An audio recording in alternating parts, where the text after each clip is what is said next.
Howard Lindzan is the founder and general partner at Social Leverage. All opinions expressed by Howard and podcast guests are solely their own opinions and do not reflect the opinion of Social Leverage or StockTwits. This podcast is for informational purposes only and should not be relied upon for decisions. Guests may maintain positions and securities discussed in this podcast. Hey everybody, Lindzanity. Welcome to my show. The guest tonight, again, trend that I love, comedy. My guest today is Claude Shires. He's got a great startup called Laugh Lounge. He's been doing comedy for a long time, and he's going to share some stories.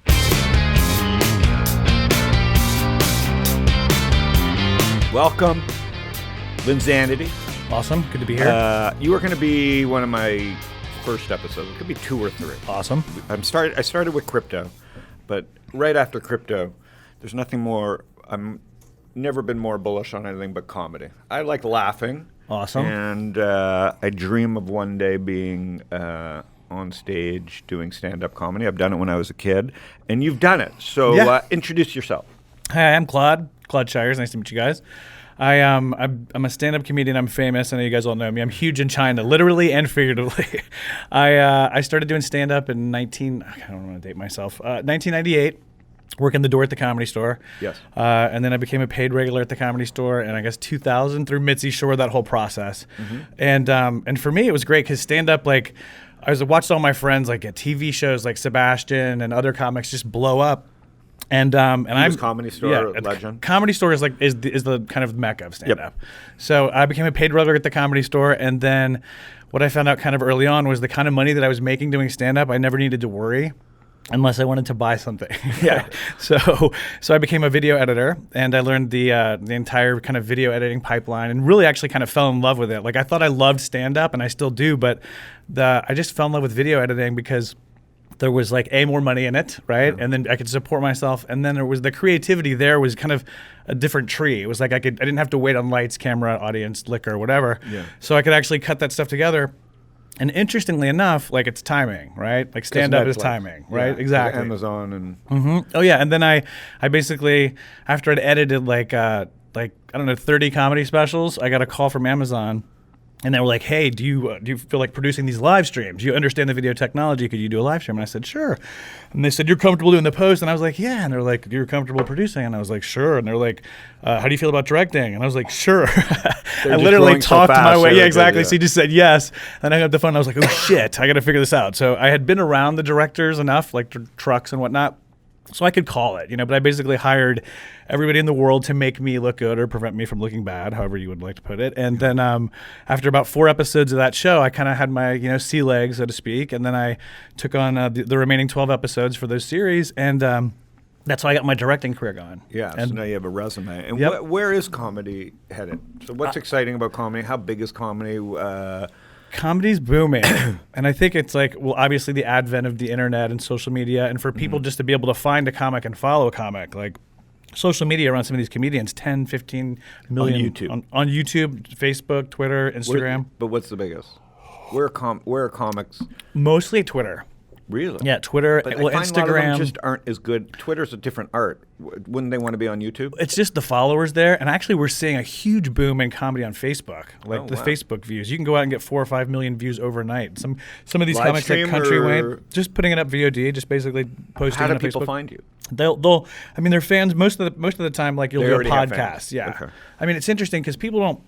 I think as a genre, people don't really follow comedy. They follow specific comedians. Mm-hmm. Like, you have your people that follow your Rogan or Anthony Jeselnik. Yeah. I mean, who are your favorites? My favorites are old. So when I get down the rabbit hole on YouTube, it just somehow I start at like a closer look, and then I'll go to the Colbert monologue. I love Colbert. His monologue. And it's hit or miss, but it's good enough. Mm-hmm. And then I just go old Johnny. I can watch the same stuff over. You love the classics. I'm stuck on the classics, and my classics are different than, Gary Shandling. I love Gary Shandling. Yeah.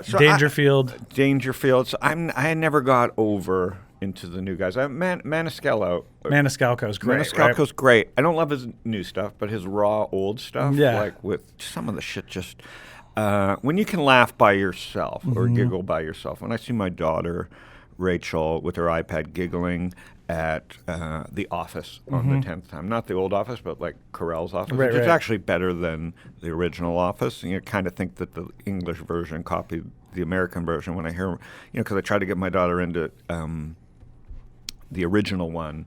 I'm having some name recognition. Who's the original No, one? dude, that's what, The Office? Yeah.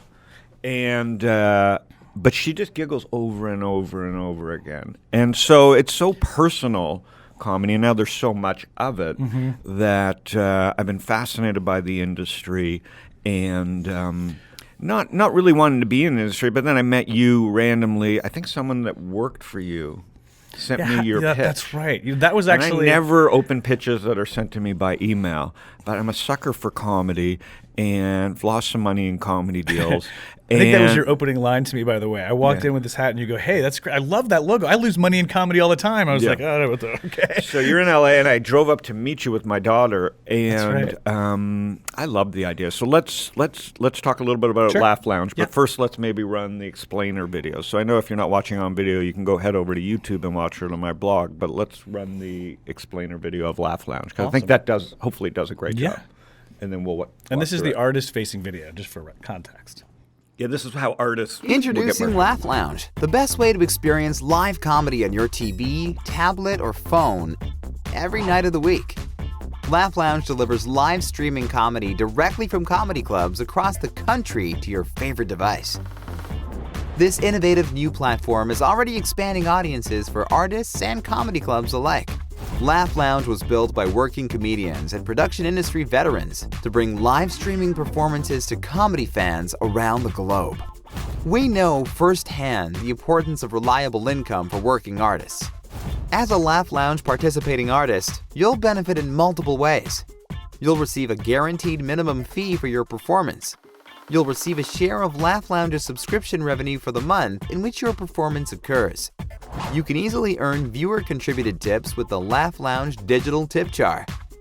Each performance is hosted on the Laugh Lounge platform for 30 days, helping you to extend fan engagement and broaden your audience.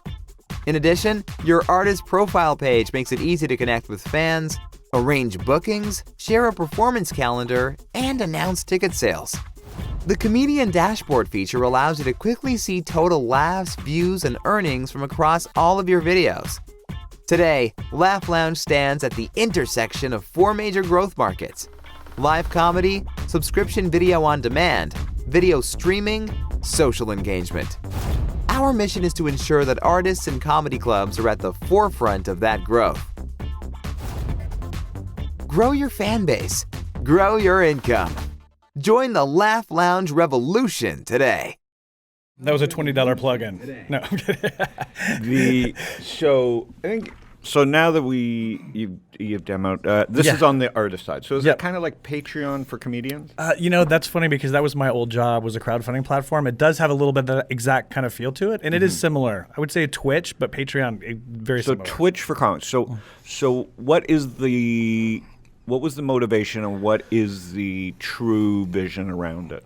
The motivation for me was, that when I would drive from like San Diego to Los Angeles to perform for $15 or $50 or whatever it was, like obviously there was no internet back then, so now it's like we have a way to, if you will, remunerate the artist. There's opportunity to move the audience from the A column and the network side to the comedian column over here, and we do that through social media. So we basically will post across all the comedians' platforms and then share the subscription revenue with the artist. So the artists actually have something that comedians have really never had, which is residual income. So we share. We're going to do 5 shows. We basically do 5 comedians, 4 different cities, 20 comedians per month. We're basically going to own a night. But you're of the curating the comedians. So you're still cherry picking. Absolutely. Okay. Yeah, this is all from within the community of comedians, right?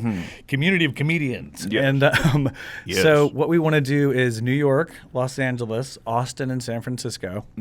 Basically every Wednesday night or Thursday night, we're going to own a night of the week, and that's always going to be live stand-up. And so the reason to subscribe is if you miss that show, it'll be on for 30 days, so you'll never miss the artist that you want to see. And so you have the marketplace problem. So talk about that. So because you got to get both sides. So we're working with all the clubs, right, in the country. Those are our partners, right? And we're working with we cherry pick all the comedians, but we want to work with every comic. Yeah. And basically what we're going to do is we're going to use, I don't want to give away too much here, but we're basically going to be working with our partners to pull the customers out of the clubs, right? Yeah. And what we really want to do is solve an access problem, because there's great comedy markets like New York and Los Angeles, San Francisco, Chicago, Austin. But how do you get access to those markets if you're Iowa, Nebraska, Norway, you know? And what we're trying to do is basically open that channel up. So expand kind of beyond physical venue capacities. And then, you know, this is part of the cool thing about the technology is I can look at the back end map and see when somebody in Pakistan is watching something. You know what I mean? So to see that comedy is truly global has just been kind of an inspiration that way. And and you're in LA? And what is the comedy scene like in LA? It's you booming. did it for a long time. I did it for a long time. I've been a paid regular at the Comedy Store since 2000, I guess. And yeah, I mean, comedy it's booming, and the Comedy Store specifically. If you haven't been to the Comedy Store, it's got 3 rooms in it. You just took me. It was great. It's a fantastic for the audience. There's a main room, which is about a 450 seat theater. The original room is about a 200 seat, 250. They pack them in like sardines. And then there's the belly room, which is a 99 seat theater. So it's kind of like comedy boot camp. When you're starting out, you work the door, you go there, you open the shows, and everybody recognizes you for checking their ID, so they give you no respect. You know what I mean? They don't think you're a nobody's comic. exactly, and you have to go through that process, and then ultimately it just kind of peels the dignity out of you. So that's what I tell other entrepreneurs. By the way, when I'm pitching, I'm like, dude, I'm used to looking bad in front of 200 people at a time. 10 is nothing. Yeah. You know. So the comedy scene is booming, and I think what we're really seeing is that the younger comics aren't afraid to go out and just do their content online. They're not worried about losing their rights. They know they can get advertising money. You know, they basically know there's ways to monetize that content. The older generation of comedians, on the other hand, is like concerned about rights to lose, you know? So what we're saying is let's put the rights, the monetization, and the content all in the same place. So will new comedians get this or no? Yeah, we actually want to break comics. That's part of the whole thing. Yeah. So the ultimate goal of Laugh Lounge is to break comics. And Break comics. in a platform that's built for comics. Yeah. And where'd you come up with the name? So, well, it's funny, you know, you go back and you look at your original idea, and the original idea was actually called Laugh Stream, right? And it's funny, I have that voicemail that I got from Seinfeld. That was actually the inspiration for the thing. So just to kind of jump around on the story, but basically I was working for Amazon, and I shouldn't say I was actually working for them. It was when I was off work for Amazon. So we did that show once a month, but and I had considered this idea of Laugh Stream, right? Yeah. And so we kicked it around a little bit, and would somebody grab me a water? I'm sorry, I'll continue this thing. But so I kicked around the idea of Laugh Stream, and I had basically thought of this idea of the map with the little dots on it. Yeah. But Laugh Stream there's no alliteration, you know? Yeah. And I wanted it to kind of have a feeling of like kind of Vegas-y or comedy roots. Yes. Thanks, man. And so Laugh Lounge, you know? And then we went through the logos, and I actually saved all of the original logo selections, and that one just popped out, you know? Right. So you took the time. Took the time. You got to do the right. You can't do, you know, and not to sound like a life coach, but, you know, there's just no shortcut. And are you doing stand-up now? You know what? Since I had my daughter, I've taken a break because, not just because I'm like a great dad and I got to do that, but you can't, it's hard to tell your wife you're going to be going out from 10 until 1 every night of the week when you have, you know what I mean? Yes. When you have a kid, so. And so what is hot? What are the topics that are hot right now? In stand-up? Yeah, and some of the up-and-comers. Who are some of the up-and-comers that you think are interesting? Well, I think what's hot in stand-up right now is vulnerability. Because if you look at some of the comedy specials that are coming out, Hannah Gadsby, I think, was the big one. People really buy into your personal story. And what's great about that is it's unhackable. Do you know what I mean? If I'm telling you something about my family that happened to me in a way that's funny and artful, you can't steal it. Yeah. So I think that you're seeing people really kind of buy in to this, you know, the artists that are willing to look bad in order to look good, so to speak. And when I did stand, I was 18, so that was 34 years ago, and I was just beginning in Toronto and doing stand-up. It just, what drove me nuts were the comics themselves, because it was a reflection on me. And I didn't think I was as fucked up as everybody else was. And so it was just really a messed up group of people. And I was young, so and I didn't fit in right from the get-go, or at least that only makes you a better comic life by not being able to fit in, by the way. Yeah. Well, now it feels like, and you took me to the Comedy Store, that it still has the same vibe as it did 34 years ago. It's a community, right, of it's funny. People, there's this kind of thing that misery loves comedy, right? It's like the comics all are damaged. And I mean, of course, when we have suicides in the community and stuff like that, it kind of speaks to that. But I think it's, everybody kind of has their own thing, but like Rodney Dangerfield didn't start comedy till his late 40s. Yeah. You know what I mean? I mean, it's like where you get comfortable in your own skin. And I think the real art in stand-up is, how can I be this intimate with 200 people? Yeah. Do you know what I mean? How can I tell a story that really reflects my point of view on something? But no matter how good your story is in the wrong audience and they don't want to listen, you got to have a different material. And that's the problem. Yes. And then you have to be willing to go into that knowing you're going to eat shit and just keep or it change. Yeah, or if you can comment on it, you can pull it around. The problem is this, is that when you start performing and you become anxiety-ridden and nervous, the audience instantly switches from listening to your jokes to what the fuck is what's going on with this guy? I've seen the meltdowns. Well, have you know what I mean? Had a meltdown? Oh God, yeah. And Several. Is this a meltdown right here? No. This is not a meltdown. Okay, because I'm having one. No. So my next question, I got a million questions, but so with Laugh Lounge, like I said, I'm trying to help Laugh Lounge. You're raising a seed round. Okay, so we're not here. I don't know legally what I'm allowed to do here, but I don't even have StockTwits approval to do the ads. So let's go with it. I don't even know if I own my name. The question is, what's it been like as a comic? Because I know I'm in for $25K the first time I met you, and I'm like, by the way, I'm surprised we haven't raised all the money. Yeah, But we got in. That's so. What is it about comedy that people just don't get? Well, I think people love it's a shitty stand-up. industry. There's private equity in the industry. There's no love. We're starting to see more shows, and I want to go through that. But what is the problem? Well, no, I think comics are like they love to perform. Right, and they get people make specials around them, but the typical thing is you'll see a comic work 10 years to do an hour special, and they'll offer them $15,000 for it. Wow. And they're making a lot more than that, obviously, like on everything else. So again, what we're trying to do is to kind of remonetize and give the comedians the basically a portion of that same pie. Yeah. And by having kind of a platform of our own, Well, my two big beefs are Netflix specials are too long. Yes. Because I don't think any comic can really, not that many, can go for an hour. Yes. And I want your best 10 minutes. And then when I go to YouTube, they put me down the goddamn rabbit hole. It's a rabbit hole. And I'm sick of Chappelle. When are they? If the algorithm worked, it would say, Lindsay's had enough Chappelle. Right. Let's serve up a non-black guy who like Spotify did with Let's Discover. give him some Jezelnik already. Give me something that I haven't fucking... Yeah. Well, that's what we're trying to do. You're watching me all day. You're Google. Yeah. Tell me how to do something new. So I'm really... This is why I like Laugh Lounge. I'm really struggling as someone who wants fresh comedy. That's exactly why we're here. And the HBO Crashing show was phenomenal. Exactly. It was very dark. Some of the episodes were unwatchable. Judd Apatow seems to do every show ever made. Who's the comic in that again? Pete Holmes. Oh my God. I edited his comedy special. Fucking guy. Yeah. The last episode of series, the last show with that, he got a break and he performed for the good looking or whatever his name, the supposedly nice guy. It was one of the most interesting, exciting. So if people can go watch that episode, and you don't even have to watch the whole series. Yeah. It is made me feel good. It just brought everything together about a guy working hard. And have you performed at that show in New York? Have you performed at that? At the venue, at the Cellar? Yes. Have you performed at the Cellar? Yes, the Cellar. And is the roof that low? It's low. The ceilings are low. It's uncomfortably low. Is it scary? Well, it's just you end up feeling like you're doing combat in a basement. You know what I mean?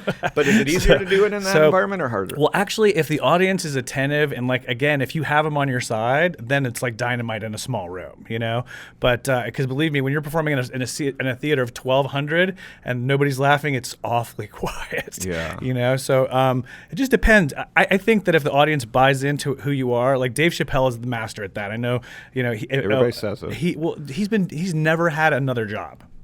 Since he was 15 years old, he's been doing stand-up comedy. Yeah. He's never had driven a cab or So what? People just trust him when he shows up, or he just is funny. He's the master at being himself. Yeah. Chappelle, I saw him. He came in and did our show at the Comedy Store.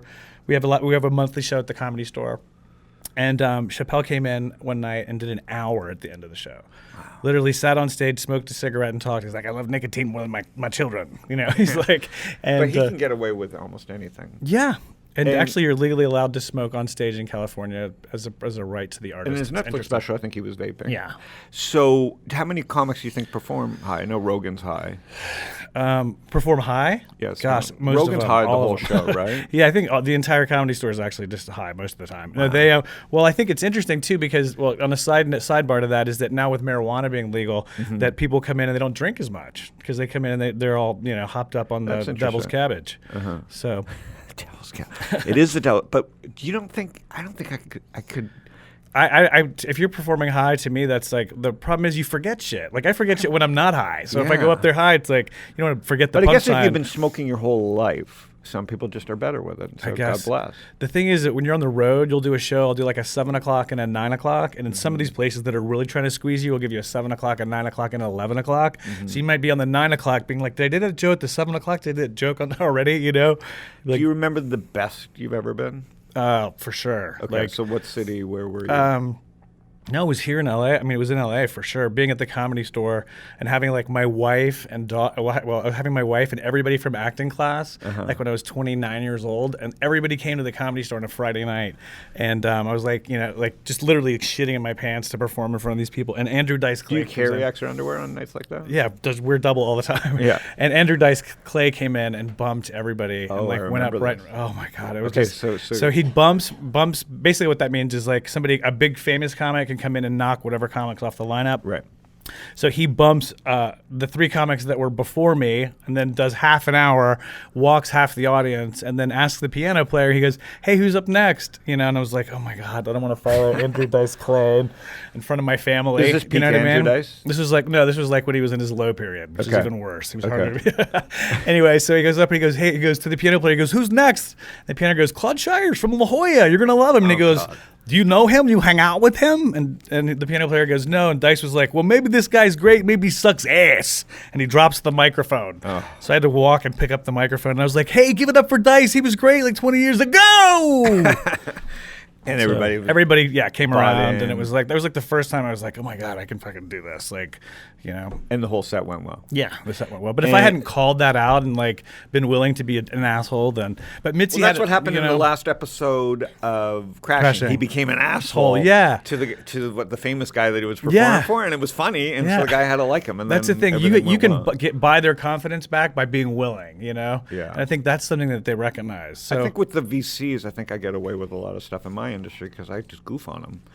And for some reason, I just did it in a way that they accepted it. Right. And so I think I took a risk there. Yeah. I don't know if I could do it on stage every night. Now, what's the most cringe-worthy where you just said, maybe I'll never do it again? Because everybody has cringe-worthy, and that's the name of your podcast, yes, by the way. Yes. So, dude, everybody loves a train wreck, right?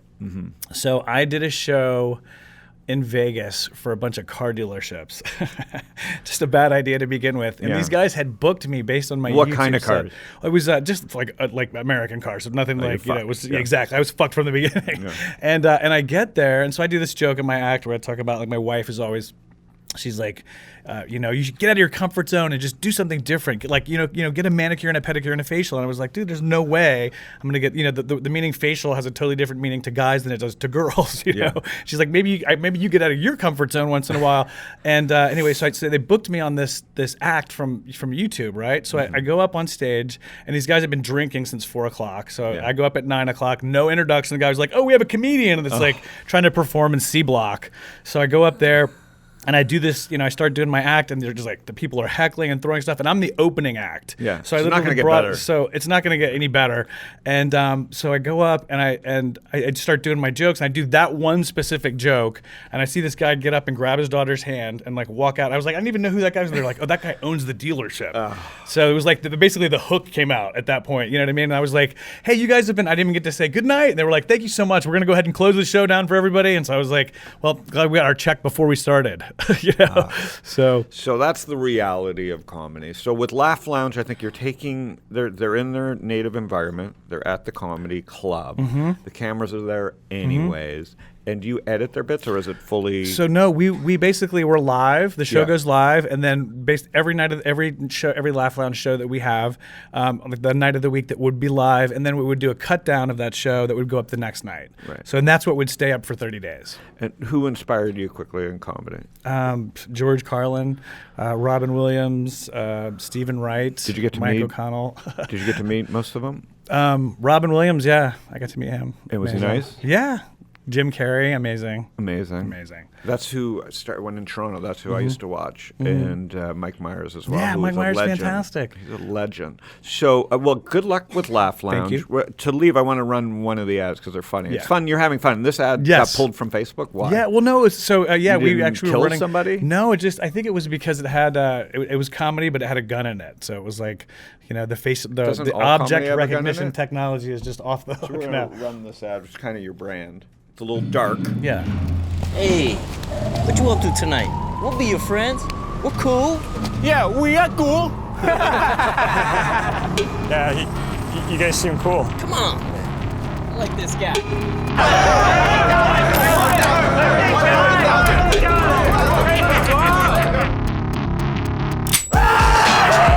Don't hang with the wrong crowd. Come hang out at Laugh Lounge, where you can watch live stand-up comedy on demand 7 nights a week. Laugh Lounge, where comedy is your friend. Deer Hunter comedy. Come on, who doesn't love that? Well, most millennials have never heard of it. I know, Deer Hunter. So he's a comic that's Yes, blowing up. yes, he's blowing up. Exactly. So that's part of what we're doing now is this, So part of what you do is also get to now be a producer. Producing cherry direct pick. stand-up comedy specials. Exactly. And because we're kind of within the comedy community, we have good insights into who's really about to blow up and, what comics do the comics like? Yeah, what comics do the comics like is a great thing. And, well, congratulations. Thank you. Thanks for coming into town. Is there any questions from the audience quickly? Ryan? All right. So with the $2 million that you raised, what are you going to try and build out? We are building out our marketing campaign. We're basically planning to launch at Montreal with version 2 of the application. Okay. Montreal is a huge festival. Montreal, the JFL festival. It's the most fun you can have as an adult, by the way. I didn't realize that bars could stay open that late. But yeah, the most fun. And we're going to launch there, do some shows there, and of course we're going to be doing the Cringeworthy podcast from there. So yeah, I love the cringe. How can I find the cringe? Just everywhere? So you can actually see it on Laugh Lounge. We'll be putting it up on our Facebook page. It's a good idea. Thank you. I think People everybody like loves a train wreck. Yeah, exactly. Yeah. All right, everybody. So thanks for coming to Lindzanity. Awesome. All right.